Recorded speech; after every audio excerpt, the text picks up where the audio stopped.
Praise the Lord, hallelujah. इस विश्वास के घर के प्रोग्राम में आपका स्वागत है। जय मसीह की। हम परमेश्वर का एक स्तुति गीत गा के, एक प्रार्थना करके हम प्रभु का वचन ध्यान करने की कोशिश करेंगे। तेरा नाम सबसे आला है, तेरी जात सबसे भाला है, किया प्यार तूने निराला है, तेरे दम से जहां में उजाला है। यीशु राजा, यीशु राजा, हीरा मांगो ना मोती, ना चांदी और न सोना, मेरे लिए है काफी इतना, बस साथ तेरा ही होना। यीशु राजा, मुझ में समा जा। यीशु राजा, मुझ में समा जा। मैं चैन न तुझ बिन पाता हूँ, तेरे संग संग रहना चाहता हूँ। यीशु राजा,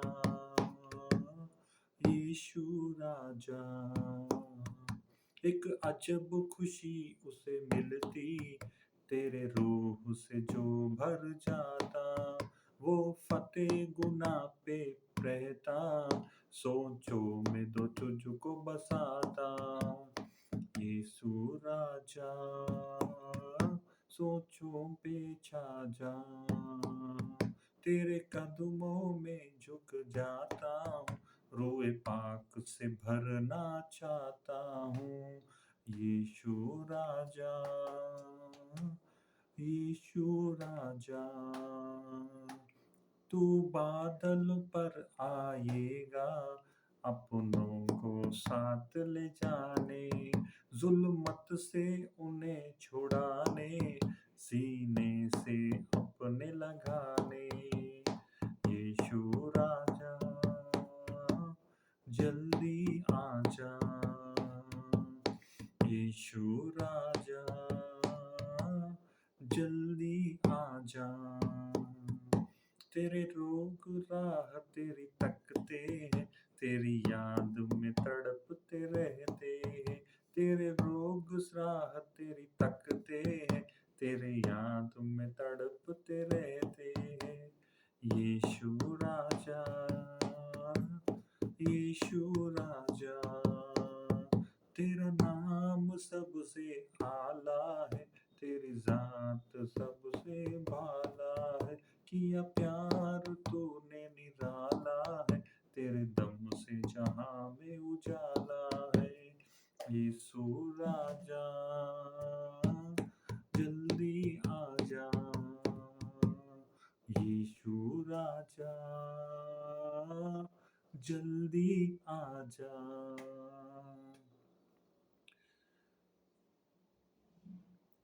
हे हमारे परमपिता पवित्र परमेश्वर, इस समय आराधना के लिए, प्रार्थना के लिए और आपका वचन ध्यान करने के लिए, हमें समय देने के लिए आपका धन्यवाद करते हैं प्रभु। इस समय जो भी भाई बहन और जो भी परिवार इस समय इस प्रार्थना से, इस प्रोग्राम से जुड़ रहे हैं प्रभु, और देख रहे हैं, सुन रहे हैं प्रभु, उन्हें आपके पवित्र लहू से धोइए, आपके अग्निभिषेक से भरिए, आपके पवित्र आत्मा से उन्हें निरंतर चला के आपके आने वाले घड़ी के लिए संपूर्ण तरीके से तैयार कीजिए प्रभु। और जो वचन हम ध्यान कर रहे हैं प्रभु, उसे हमें सब समझने की शक्ति, अनुग्रह आपके पवित्र आत्मा से हमें वो अभिषेक हमें दीजिए कि आपके वचनों को हम समझ सके, और आपके वचनों से हमारा हृदय, हमारा दिमाग, हमारी आलोचना और हमारा हृदय और हमारी जिंदगी और हमारे परिवार को आपके वचनों के अनुसार उसे बसाने की और संवारने की शक्ति, ज्ञान और बुद्धि अभिषेक हमें देकर आपके पवित्र आत्मा से हमें निरंतर चला के आप ही महिमा, घनता, आराधना युगानुग आप ही पाइए प्रभु। यीशु मसीह के नाम से हम प्रार्थना मांगते हैं, आमीन और आमीन। जय मसीह की। आशा करता हूँ आप शांति समाधान से होंगे और प्रभु के वचनों से अपनी जिंदगी को चला रहे होंगे, और ये प्रार्थना भी हम कर रहे हैं।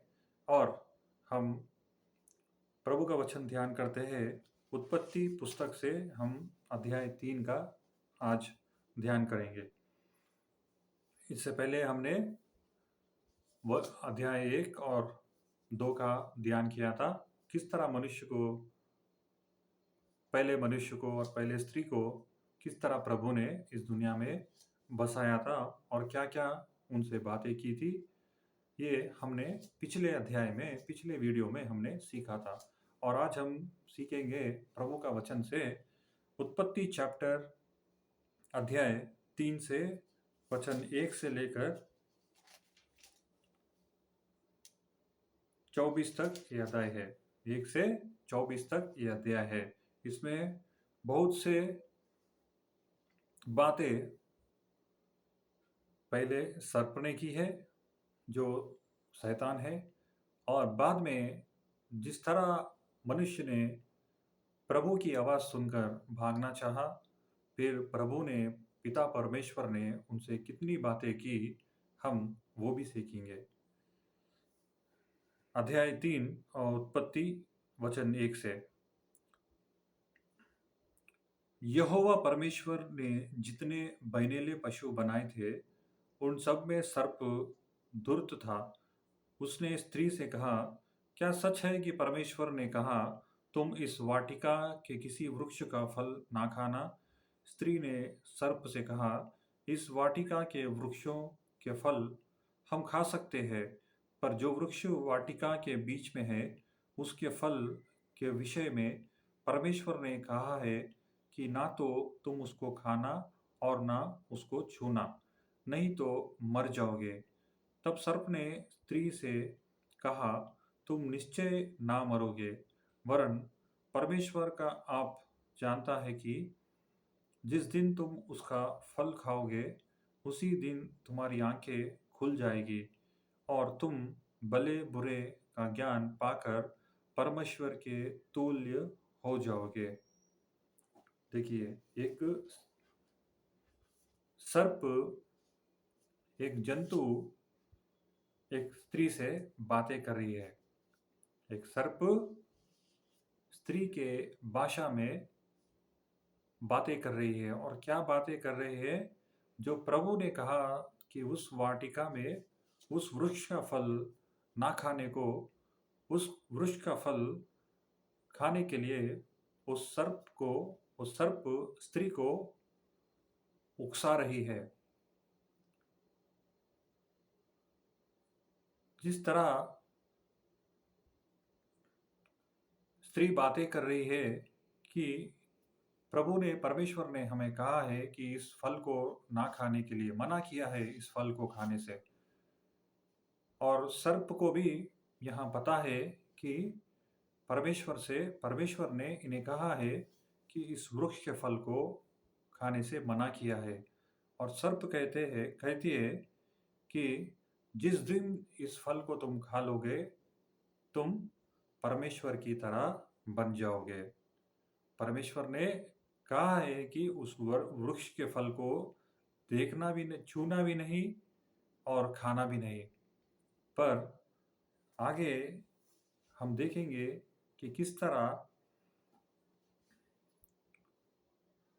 जो पहली स्त्री है वो क्या काम करती है। वचन 6, अर्थात जब स्त्री ने देखा कि उस वृक्ष का फल खाने के लिए अच्छा और देखने में मनभाऊ और बुद्धि देने के लिए जाने योग्य भी है, तब उसने उसमें से तोड़कर खाया और अपने पति को भी दिया और उसने भी खाया। देखिए, पहले स्त्री ने यहाँ पे गलती की थी। फिर उसने जाकर उसके पति को भी उस फल को खिला डाला। क्यों खिला डाला? क्योंकि मैंने भी ये गलत काम किया है, तो तुम भी इस गलत काम में तुम शामिल हो जाओ। अगर परमेश्वर सजा मुझे भी देगा, तो तुम्हें भी देगा। ऐसा दिमाग पहले स्त्री का हो सकता है, क्योंकि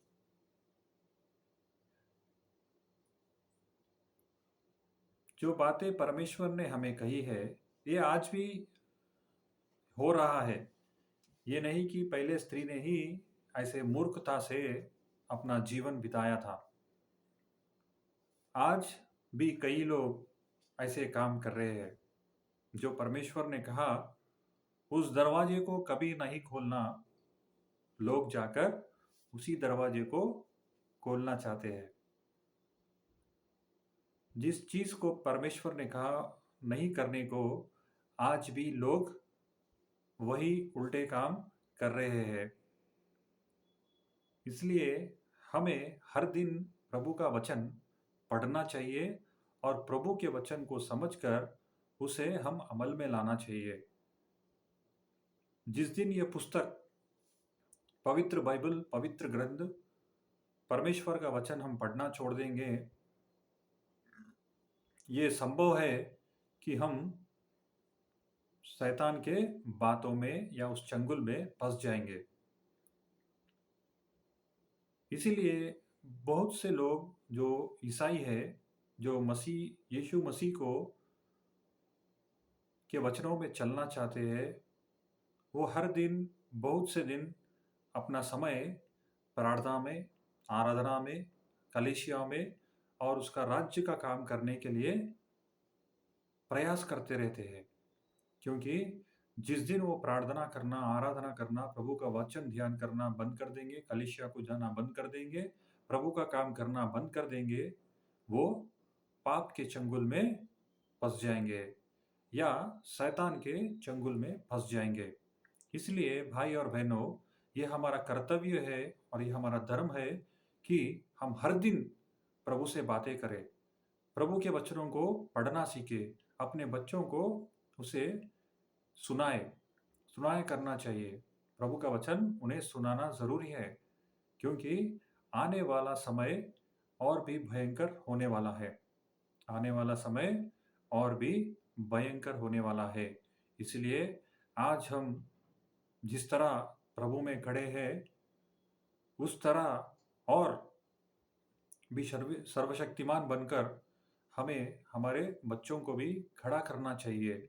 क्योंकि आने वाला समय, जिस तरह इस सर्प ने हव्वा से बातें करके, पहले स्त्री से बातें करके, जिस तरह उसने परमेश्वर के वचनों को ही बातें करके उन्हें उकसाया कि उस फल को खाने के लिए, इसी तरह आज भी कई लोग मनुष्य के द्वारा, इंसान के द्वारा, एक स्त्री के द्वारा, एक पुरुष के द्वारा, किसी भी तरह सातान आके हमसे बातें करेगा। सातान कहीं बाहर से नहीं आएगा, अपने ही परिवार वालों से, अपने ही जहाँ पे हम काम कर रहे हैं, जिधर भी हम अपना व्यापार कर रहे हैं, वहीं से ही सातान किसी को भी चुनकर उसके द्वारा आके बातें करेगा। क्या परमेश्वर ने ये कहा है, क्यों तुम लोग इतना प्रार्थना करते हो, क्यों तुम पवित्र पवित्र रहते हो, आओ हमारे साथ दारू पियो। ऐसे कहकर कई लोग आकर हमसे उकसाएंगे कि सिनेमा को जाए या कई और बुरे काम करने के लिए कई लोग इसमें शामिल हो जाएंगे।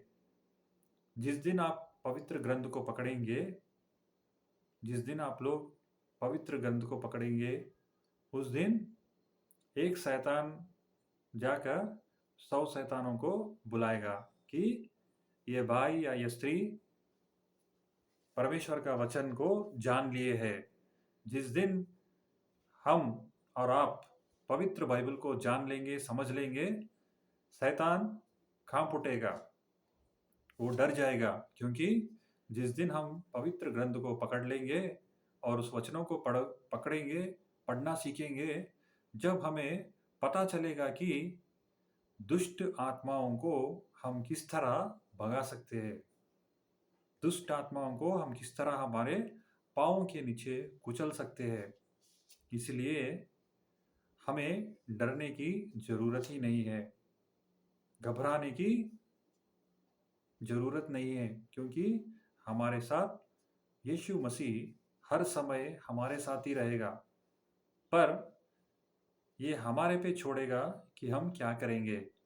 कई दोस्त आएंगे, कई मित्र आएंगे, भाई बंधु आएंगे, जिस समय हम प्रार्थना में बैठेंगे, आराधना में बैठेंगे, वचन का ध्यान करने को बैठेंगे, कौन हमसे बातें करने के लिए फ़ोन करता है, कौन हमारा दरवाज़ा खटखटा रहा है, कौन हमें बुला रहा है, हमें इसका ग्रहण करना सीखना चाहिए। क्योंकि इसी तरह साधारण लोग नहीं आएँगे। जिस समय हमें बाइबल पकड़कर वचनों को ध्यान करना है, प्रभु के सन्निधि में बैठना है, कौन आके हमें डिस्टर्ब कर रहे हैं, कौन आके हमें परेशान कर रहे हैं, उसे समझने की चाहिए। कोई भी आकर हमें हमें प्रभु के वचनों से हमें दूर करे तो उसे वहीं पे रोक देना चाहिए, वहीं पे रोक देना चाहिए। क्योंकि हमारे पिता परमेश्वर से हमारे पिता परमेश्वर से हमें बढ़कर कोई नहीं है। क्योंकि ये ज़िंदगी उसी ने दी है। जो ज़िंदगी दिया है, उसका हमें पहले इज़्ज़त करना सीखना चाहिए। जिसने हमारे लिए खून बहाया है, जिसने हमारे लिए क्रूस पर अपना प्राण बलिदान दिया है, उसका इज़्ज़त करना सीखना चाहिए। तभी हम प्रभु में आगे बढ़कर अनेकों को उस अधोलोक से निकाल कर, खींच कर हम स्वर्गलोक ले जा सकते हैं। आज प्रभु आपसे एक बात पूछना चाहता है, क्या आप कितने लोगों को परमेश्वर के राज्य में आज तक चलाए हो? आप कितने दिनों से या कितने समय से या कितने लोगों को प्रभु के वचनों को बोलकर उसके निकट लाए हैं? ये सवाल हमें यीशु मसीह पूछने वाला ही है। ये सवाल यीशु मसीह हमसे पूछने ही वाला है। जिस दिन हम उसके राज्य में जाएंगे, उसके सिंहासन के सामने जाकर उससे मुखामुखी से बातें करेंगे, तब वो पूछेगा, अब्राहम, तुमने कितनों को मेरे राज्य के बारे में बोला है? कितनों को तुमने मेरे प्राण त्याग के बारे में बोला है? कितनों को तुमने मेरे राज्य के बारे में बोला है? कितनों को तुमने मेरे प्रेम के बारे में बोला है? कितनों को तुमने मेरे क्षमापन के गुण को बोला है? ये सवाल मुझे ही नहीं, पर हर मसीही को वो पूछने वाला है। जब वो पूछेगा तो हम उसे क्या जवाब देंगे, हमें तैयार रहना है। इसलिए हमें हर समय प्रभु के वचन को हम पढ़ना है, हमारे परिवार वालों को पढ़ाना है, सिखाना है और प्रभु यीशु के नैया में चलाना है। इसलिए ये ज़िंदगी जिसने दिया है, उसका इज्जत करना सीखना चाहिए। पिता परमेश्वर का इज्जत जो करेगा, उसका इज्जत वो भी करेगा। इसलिए यीशु मसीह के वचन दो धारी तलवार है।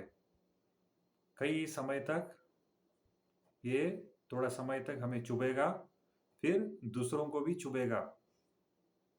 पर जो यीशु मसीह से प्यार करेंगे, वो तकलीफ नहीं रहेगी, वो दुख नहीं रहेगा। इसलिए जिस नैया में यीशु मसीह रहेंगे, वो नैया कभी नहीं डूबेगी। आंधी आने दो या तूफान आने दो, वो नैया नहीं डूबेगी। ये प्रभु का वचन सच्चा है। इसलिए हमें इस दुनिया में जीने के किस तरह जीना है, प्रभु ने हमें सिखाया है। क्योंकि हमारा परमेश्वर पवित्र परमेश्वर है। इसीलिए हमें पवित्र रहने के लिए ये पवित्र ग्रंथ हमारे हाथों में दिया है। आजकल इतना बुरा समय चल रहा है कि लोगों को खुदा का वचन पढ़ने समय नहीं है। खुदा का वचन या बाइबल खोलने का समय भी नहीं है। प्रार्थना करने का समय भी नहीं है। और आराधना करने का समय भी नहीं है कई लोगों के पास। सब लोग अपना काम देखने के लिए भाग रहे हैं। पैसा कमाने के बहुत लोग भाग रहे हैं। बच्चे लोग पढ़ाई पढ़ने के लिए भाग रहे हैं। सुबह स्कूल में पढ़ने के लिए भागते हैं। शाम में ट्यूशन पढ़ने के लिए भागते हैं। शाम में खेलने कूदने के लिए दोस्तों के साथ भाग रहे हैं। बड़े लोग उनके दोस्तों के साथ भाग रहे हैं और बड़े लोग बाहर बैठ के बेकार के बातें करने के लिए अपना समय, अपना जिंदगी, अपना शक्ति बर्बाद कर रहे हैं। यीशु मसीह जिस इस दुनिया में चलने के टाइम पे, उस समय यीशु मसीह छोटे बालक थे, पर वो परमेश्वर के मंदिर में जाके बड़े-बड़े लोगों के साथ, बुजुर्ग लोग के साथ जाकर ये वचनों के बारे में वो बातचीत करते थे। वो बुजुर्ग लोग भी यीशु मसीह का ज्ञान देखकर आश्चर्य हो गए। क्या हमारे बच्चे हमारे पास आकर प्रभु का वचन पूछने के उस स्थिति में है, या हम उस स्थिति में है कि परमेश्वर का वचन उनको बोलकर सिखा सक रहे हैं? क्योंकि जिस दिन पवित्र वचन, परमेश्वर का वचन हमारे हृदय में संपूर्ण तरीके से भर जाएगा, तो हमें किससे भी डरने की जरूरत नहीं है।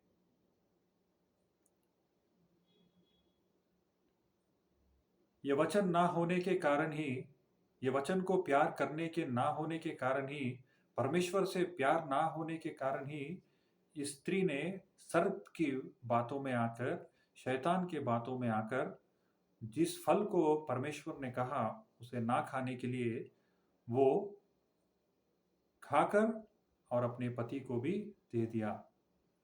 इससे मानव जाति पर क्या बीती है, ये हम आगे पढ़ेंगे। आज क्यों इंसान परेशान है? आज इंसान क्यों इतने तकलीफों से गुजर रहा है? आज क्यों इस दुनिया में शांति, समाधान, प्यार, मोहब्बत, क्षमापन, इंसान को इंसान प्रेम क्यों नहीं कर रहा है?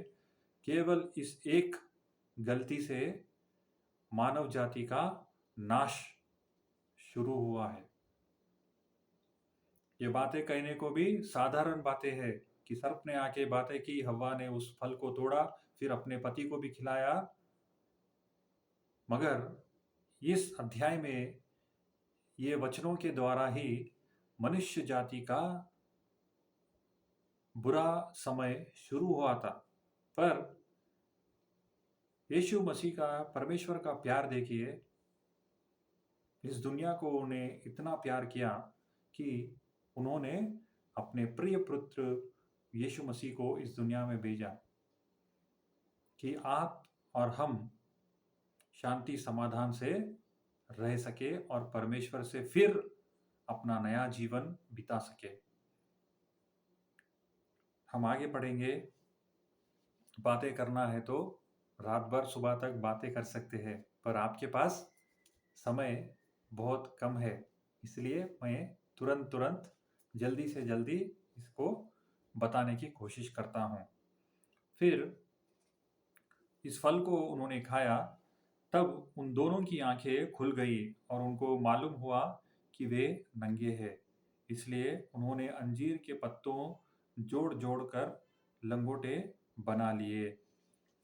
अभी यहाँ से 8वें वचन से पिता परमेश्वर आकर बातें करेंगे। हम इसे और ध्यान से हमें सुनने की आवश्यकता है। तब यहोवा परमेश्वर, जो दिन के ठंडे समय वाटिका में फिरता था, का शब्द सुना, उनको सुनाई दिया। तब आदाम और उसकी पत्नी वाटिका के वृक्षों के बीच यहोवा परमेश्वर से छिप गए। तब यहोवा परमेश्वर ने पुकार कर आदाम से पूछा, तू कहाँ है? उसने कहा, मैं तेरा शब्द भारी में सुनकर डर गया, क्योंकि मैं नंगा था, इसलिए छिप गया। उसने कहा, किसने तुझे बताया कि तू नंगा है? जिस वृक्ष का फल खाने को मैंने तुझे मना किया था, क्या तूने उसका फल खाया है?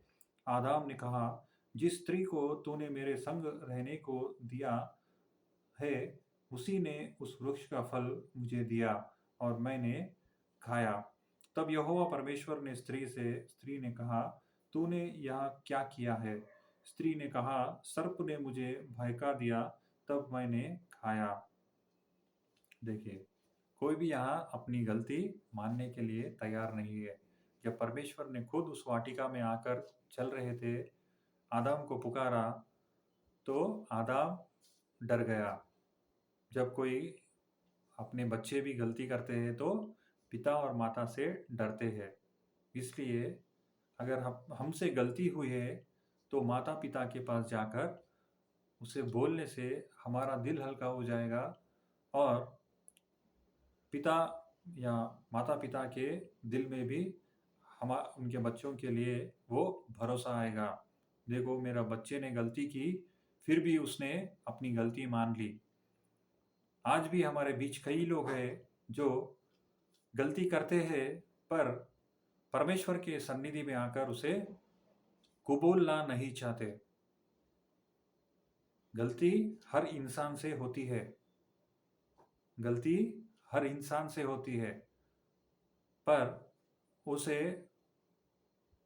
अपनाना और कबूल करना वो हर इंसान नहीं करते। जिस दिन हम अपना गलती को कबूल कर लेंगे या अपन जो पाप इस शरीर में किए हैं, हम प्रभु के सन्निधि में कबूल कर लेंगे, तो परमेश्वर हमेशा तैयार रहता है कि हमें माफ़ कर कर एक नया रास्ता दिखाने के लिए। पर हमारा दिल इतना कठोर हो गया है कि परमेश्वर के परमेश्वर के सामने जाकर भी हम अपना हृदय खोलना नहीं चाहते। हम हमको जिसने बनाया, उस पवित्र पिता परमेश्वर के सामने हम जाकर अपना हृदय नहीं खोलेंगे तो हम ही नुकसान में रहेंगे। अगर हम अपना हृदय खोलकर पिता परमेश्वर के सामने हम जाएंगे, तो हम शांति समाधान से, हम प्रेम से रह सकेंगे। इस दुनिया में कई लोग हैं जो उनके हृदय में प्रेम नहीं है, उनका दिल पत्थर सा हो गया है, उनका दिमाग एक मूर्खता से भर गया है। हम पहले वचनों से पढ़े हैं कि सर्प जो शैतान है, किस तरह स्त्री से आके बातें करी है। उस बातों को सुन सुनकर हव्वा ने उस फल को खा लिया। आज भी कई लोग हैं, शैतान के बातों को ही सुनते हैं, शैतान के बातों को ही सुनते हैं। इसलिए हम सावधान रहना चाहिए कि हम किसके बातों को हम सुन रहे हैं।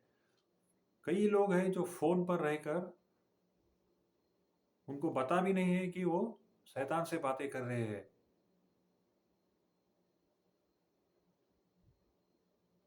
इसलिए हम किसकी बातें सुन रहे हैं और किसकी बातों पे सुनकर हम हमारा जिंदगी गुजार रहे हैं, वो सावधान रहना चाहिए। आजकल बहुत से लोग हैं जो प्रभु के वचनों को जानकर भी मूर्खता से अपना जिंदगी गुजार रहे हैं।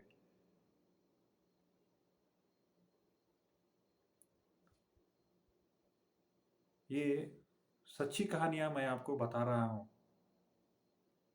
प्रभु के वचनों को जानकर भी, प्रभु के वचनों को बोलकर भी लोग, ऐसे लोग हैं जो आदमियों को, स्त्रियों को भटका रहे हैं। इसलिए पवित्र बाइबल में उनके बारे में भी कहा है कि तुम सावधान रहो, कि तुम सावधान रहो। झूठे भविष्यवक्ता इस दुनिया में आ चुके हैं।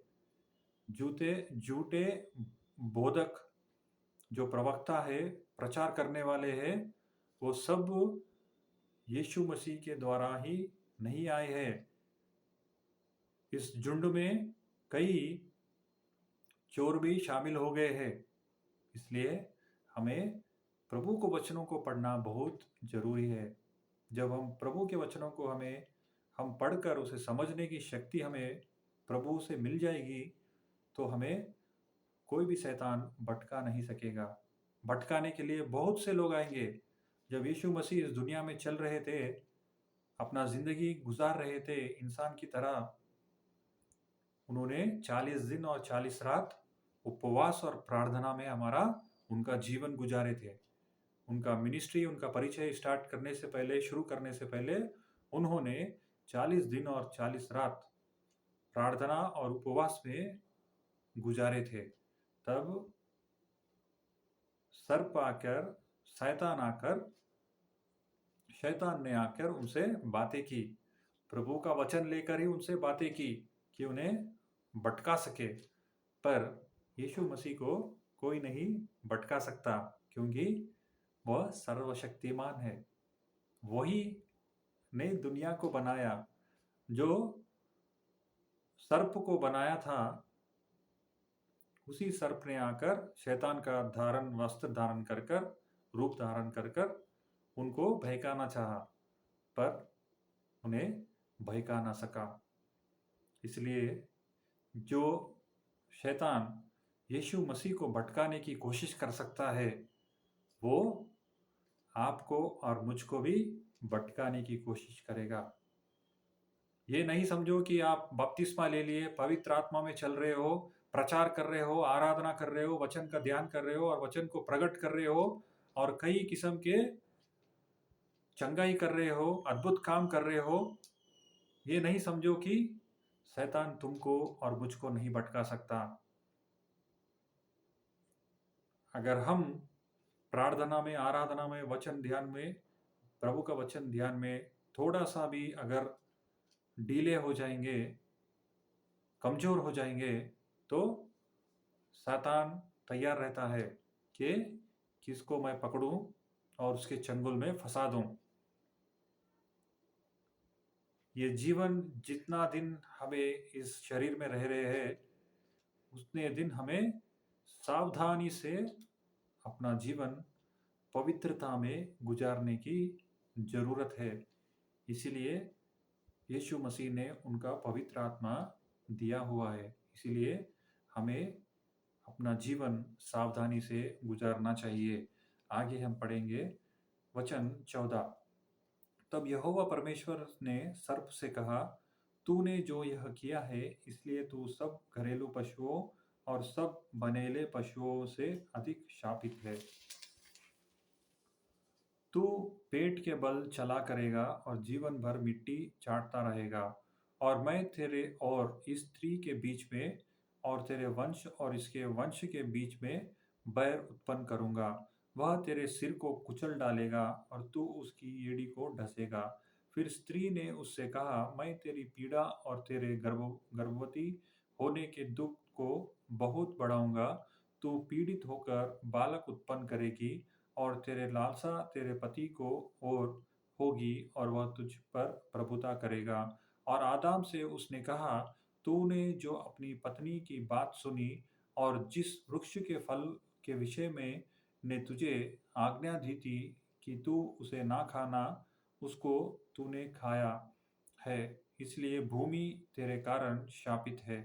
तू उसकी उपज जीवन भर दुख के साथ खाया करेगा और वह तेरे लिए कांटे और उटकटारे उगाएगी और तू खेत की उपज खाएगा और अपने माथे के पसीने की रोटी खाया करेगा और अंत में मिट्टी में मिल जाएगा, क्योंकि तू उसी में से निकाला गया है।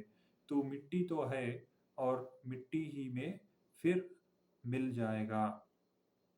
देखिए, पिता परमेश्वर ये बात स्त्री से की है, फिर ये बात आदाम से की है, फिर सर्प से भी की है, क्योंकि इन तीनों ने भी यहाँ पे गलती की है। इन तीनों में भी किसी ने भी अपना गलती नहीं माना। इसीलिए किसको क्या सजा देना है, पिता परमेश्वर ने उनके हिसाब से उन्होंने ये निर्णय लिया है कि आदमी को कैसी सज़ा मिलेगी, स्त्री को कैसी सज़ा मिली है और सर्प को कैसी सज़ा मिली है, हमने ये पढ़ा है। आगे हम देखेंगे और परमेश्वर ने क्या किया। इतना सज़ा देने के बाद भी हमारे परमेश्वर ने आदम और हव्वा को कपड़े कपड़े सिलाए। वो कैसे सिलाए और देखेंगे। वचन 21। और यहोवा परमेश्वर ने आदम और उसकी पत्नी के लिए चमड़े के अंगरखे बनाकर उनको पहना दिए। देखिए, इतने गुस्से में भी, इतने क्रोध में भी परमेश्वर ने उन्हें नहीं मारा। और पहले जब परमेश्वर ने कहा इस फल को खाने से तुम लोग मर जाओगे, मतलब यही नहीं कि वो शरीर में मर जाएंगे, मतलब वो आत्मिक जीवन में ईश्वर से रिश्ता जो है उसमें वो मर जाएंगे। और यही हुआ है।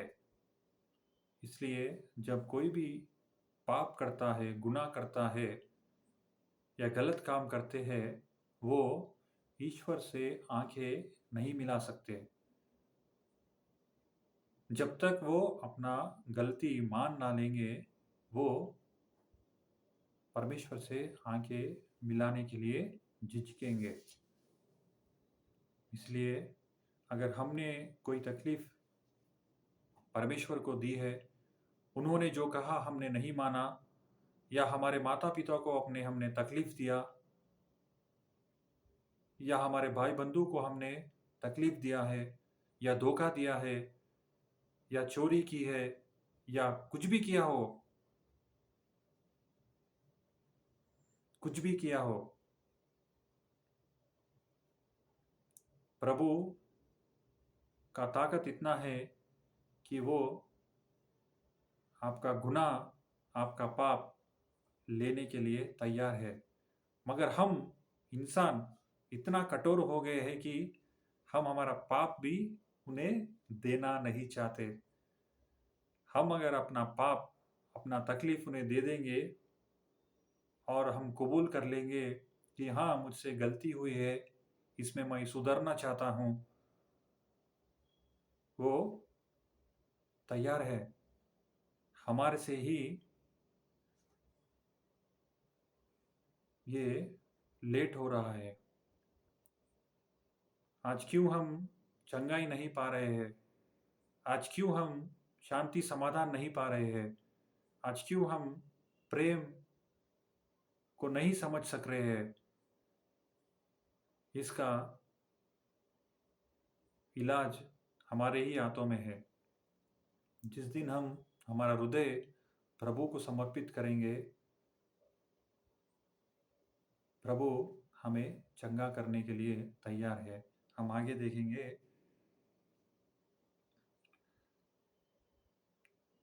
फिर यहोवा परमेश्वर ने कहा, मनुष्य भले बुरे का ज्ञान पाकर हम में से एक के समान हो गया है। इसलिए अब ऐसा ना हो कि वह हाथ बढ़ाकर जीवन के वृक्ष का फल भी तोड़ के खा ले और सदा जीवित रहे। इसलिए यहोवा परमेश्वर ने उसको आदान की वाटिका में से निकाल दिया कि वह उस भूमि पर खेती करे जिसमें से वह बनाया गया था। इसलिए आदाम को उसने निकाल दिया और जीवन के वृक्ष के मार्ग का पहरा देने के लिए आदान की वाटिका के पूर्व की ओर करूबों को और चारों ओर घूमने वाली ज्वालामय तलवार को भी नियुक्त कर दिया। देखिए, आदाम को एक महाराजा की तरह प्रभु परमेश्वर ने उस वाटिका में या बगीचा में रखे थे। पर आदम और हव्वा की गलती से उसे उस वाटिका से निकाला गया और फिर उसे अपना पसीना बहाकर काम करने की जरूरत आ गई। ये पहले मनुष्य की गलती, जो गलती उसने की है, आज भी कई लोग कर रहे हैं। आज भी कई लोग उस मूर्खता में भी कर रहे हैं। समय बहुत निकट है। समय बहुत निकट है जब यीशु मसीह का दूसरे आने वाले की घड़ी बहुत ही नज़दीक है। इसलिए मैं एक प्रभु के सेवक की तरह आपको कहना चाहता हूँ कि आपके गुनाह को आप कबूल कर लीजिए। आपके पापों को आप कबूल कर लीजिए। आप जितना जल्दी हो सके अपने पापों को कबूल कर कर, अपने पापों को मान कर कर, अपनी गलतियों को मान कर, जितना जल्दी हो सके बपतिस्मा लेकर, पवित्र आत्मा को पाकर, पवित्रता के जीवन में आप आगे बढ़िए, क्योंकि समय बहुत ही नज़दीक आने वाला है। अगर आज कोई भी इंसान बिना बपतिस्मा के लिए, बिना यीशु मसीह के कबूल करके अपना जीवन कब्र में जाने से उसे परलोक नहीं मिलेगा, उसे अधोलोक ही मिलेगा। मैं फिर से कहता हूँ, जो इंसान या स्त्री, वो गरीब हो या अमीर हो, पढ़ा लिखा हो या अनपढ़ हो, वो कोई स्थिति में भी हो, अगर यीशु मसीह को कबूल कर कर, अपने पापों को कबूल कर कर, यीशु मसीह को स्वीकार कर कर, अपने रक्षक की तरह, अपने परमेश्वर की तरह कि ये और बपतिस्मा लेकर पवित्र आत्मा को नहीं कबूल करेगा, वो अगर कब्र में जाते हैं या मृत्यु हो जाती है तो उन्हें अधोलोक का ही रास्ता रहेगा। आज क्यों यीशु मसीह को जानकर, पहचान कर बहुत से लोग क्यों गांव-गांव जाकर, शहर-शहर जाकर, देश को जाकर, अपना काम छोड़कर, अपना नौकरी छोड़कर, अपने परिवारों को छोड़कर, अपने बीवी बच्चों को छोड़कर क्यों पवित्र बाइबल को प्रचार कर रहे हैं? आप समझिए और सोचिए कि उन्हें काम धंधा नहीं है क्या? अपने परिवार में क्यों वो लोग नहीं रह रहे हैं? क्योंकि उन्हें पता है कि आज एक आत्मा छूट जाएगा तो उसका हिसाब उन्हें देना पड़ेगा। आज एक आत्मा अगर भटक गया है तो उसे फिर परमेश्वर के पास लाने के लिए बहुत साल लग जाएंगे। इसलिए ये जीवन हम समझेंगे कि मेरा जीवन जिसने परमेश्वर ने दिया है बहुत अमूल्य जीवन है। जब ये समझेंगे तो हम अपना समय बर्बाद नहीं करेंगे। अपना बात जिससे करना है उससे करेंगे और जिससे नहीं करना है उससे नहीं करेंगे। इसलिए हम प्रभु के वचनों में चलना बहुत ज़रूरी है। हम छोटी सी प्रार्थना करके इस प्रोग्राम को हम फिर से किस और दिन हम फिर से शुरू करेंगे। हे पिता परमेश्वर, इतने समय तक आपने हमें आपके वचनों को सुनाया, आपने हमारे से बातें की प्रभु। हाँ प्रभु, आप किसी को भी अधोलोक में जाना नहीं पसंद करते प्रभु। इसलिए अब तक आपने आपका अनुग्रह हम पर रखा है प्रभु। आपका अनुग्रह इस दुनिया पे हर इंसान पर रखा है प्रभु कि किस दिन मेरे बच्चे मेरे से आके मिलेंगे, किस दिन मेरी बच्चे आकर मुझसे गले लगेंगे, किस दिन मेरे बच्चे आके मुझसे बातें करेंगे। हाँ प्रभु, आप हर एक इंसान के लिए स्वर्ग के दरवाजे खुले रखे हैं प्रभु। ये निर्णय हमको लेना है कि हम स्वर्ग को जाना है या अधोलोक को जाना है। ये निर्णय आपने हम पर छोड़ा है प्रभु। हाँ प्रभु, इस समय पे जो भाई या बहन जो भी इस वचनों को सुन रहे हैं, इन बातों को सुन रहे हैं, वो समझने की शक्ति उन्हें दीजिए प्रभु कि हमारा ज़िंदगी एक बेकार ज़िंदगी नहीं है प्रभु, बहुत ही अमूल्य ज़िंदगी है। इसलिए आपने आपके प्रिय पुत्र यीशु मसीह को इस दुनिया में भेजाकर उनके पवित्र लहू से हमें धोया है और आपके यीशु मसीह के लहू से हमें खरीदा हुआ ज़िंदगी है प्रभु। हाँ प्रभु, उस ज़िंदगी को समझने की शक्ति हमारे पे अनुग्रह कीजिए और हर एक भाई और बहन को आपके साथ चलने की कृपा उन्हें दीजिए प्रभु। आपके आत्मा के अभिषेक से उन्हें भरिए, शांति समाधान से भरिए, आपके प्रेम से भरिए प्रभु।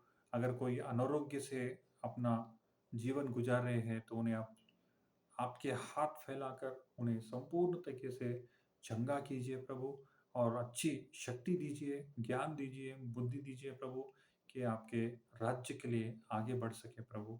ये एक छोटी सी प्रार्थना हम यीशु मसीह के नाम से हम मांगते हैं। आमीन और आमीन। हे हमारे पिता, तू जो स्वर्ग में है, तेरा नाम पवित्र माना जाए, तेरा राज्य आए, तेरी इच्छा जैसे स्वर्ग में पूरी होती है वैसे पृथ्वी पर भी हो। हमारे दिन भर की रोटी आज हमें दे, और जिस प्रकार हमने अपने अपराधियों को क्षमा किया है वैसे ही तू भी हमारे अपराधों को क्षमा कर, और हमें परीक्षा में ना ला परंतु बुराई से बचा, क्योंकि राज्य और पराक्रम और महिमा सदा तेरी ही है। आमीन और आमीन।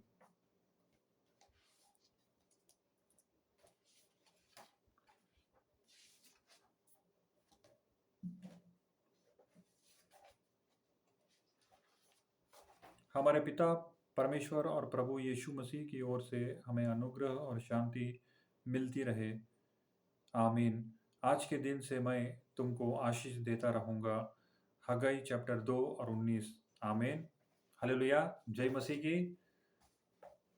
ये बातें थोड़ी कठिन हो सकती है, ये बातें कुछ तकलीफ हमें दे सकती है, पर हम अच्छी जिंदगी गुजारने के लिए ही प्रभु कुछ रास्ते हमारे लिए कठिन रखता है, कि हम इस दुनिया के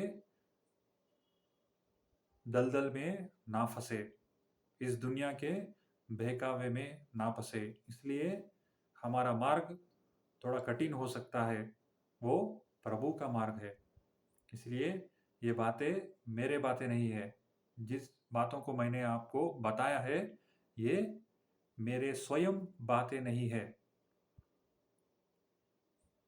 ये प्रभु का एक सेवक आपसे उनके बातों को आपको बताया है, क्योंकि आप और आपका परिवार स्वर्गलोक को आने के लिए प्रभु नेवता दे रहे हैं, इनविटेशन दे रहे हैं। ये आना नहीं आना, ये निर्णय आपको लेना है। कई लोग अपने हमारे ज़िंदगी में आते हैं और कई इनविटेशन देते हैं, कई दावत का इनविटेशन आता है। वही इनविटेशन मैं आपके दरबार पर, दरवाजे पर लाया हूँ। ये इनविटेशन स्वर्गलोक का इनविटेशन है। ये सच्चे खुदा का, सच्चे परमेश्वर का राज्य का इनविटेशन है। आप आना चाहते हैं तो आ सकते हैं, आप नहीं आना चाहते हैं तो ये निर्णय आपको लेना है। इसमें कोई भी आपको ज़बरदस्ती नहीं करेगा, कोई भी आपको बलवंत नहीं करेगा कि आओ इसे कबूल करो। ये निर्णय आपको समझकर ये आपको निर्णय लेना है, क्योंकि आज आप अगर यीशु मसीह के लिए ठहरेंगे तो आपका परिवार आपको आशीष मिलेगा, आपको परिवार को आशीष मिलेगा, और पिता परमेश्वर का नित्य जीवन आपको, आपके परिवार को मिलेगा। इसलिए हर मनुष्य इस दुनिया में गलती करता है, पर हर मनुष्य इस दुनिया में पाप करते हैं, पर उसे धोने के लिए यीशु मसीह का लहू अवश्य होना चाहिए। जिस दिन हम यीशु मसीह के लहू को कबूल करेंगे, हम उसके शरीर में जुड़ जाएंगे। आज समय बहुत मैंने ले लिया ये प्रभु का वचन आपको सुनाने के लिए। जय मसीह की। Praise the Lord.